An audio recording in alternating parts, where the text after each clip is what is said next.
సిద్ధప్ప,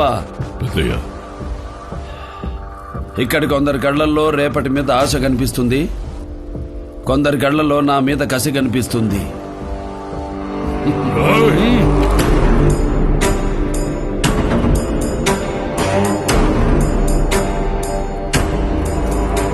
రేయ్, తాడి కట్టేదానికి వచ్చిన వాళ్ళు అక్కడే కూర్చోండి.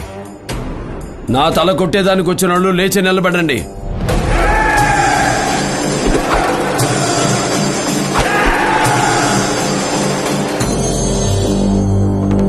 రేయ్, కోసేవాడికి కోడి మీద కోపం ఉండదు. నేను అంతే, బాధ్యతగా నరుకుతా, మళ్ళీ పుట్టడానికి భయపడేలా చంపుతా. కానీ ఇది సమయం కాదు, స్థలం కాదు. పెళ్లికొచ్చారు, భోంచేసి వెళ్ళండి. భయమా?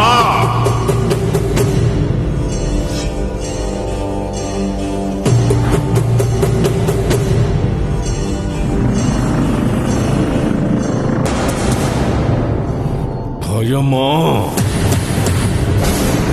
నేను దించిన నా మందిని చూసి నీకు భయమా?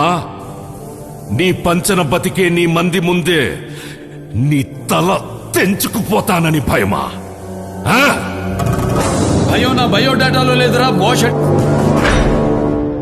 ఈ మందిరే కాదు, ఎన్ని వందల మందినైనా మెంటేసుకునిరా. చివరి తల తెగే వరకు కత్తి వదలను, చెయ్యి మార్చను. ఒంటి చేత్తో ఓచకోత కోస్తా నా కొడక.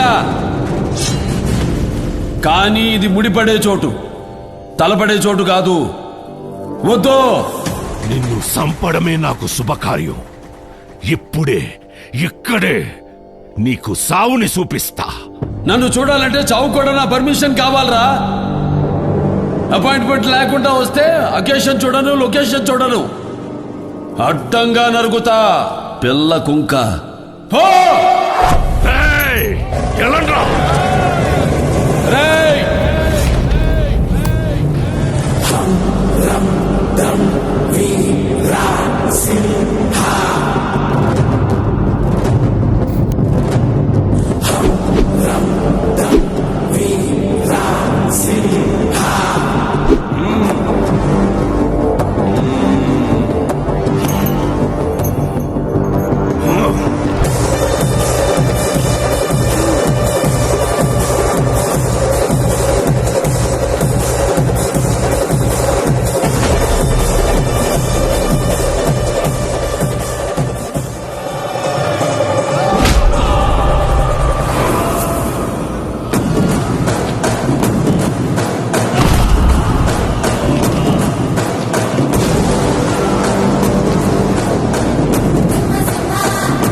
రేయ్, పోయి నీ పెళ్ళానికి చెప్పుకో నా కోడాక. వీరసింహారెడ్డి పసుపు కుక్కలు పంపించాడని చెప్పు.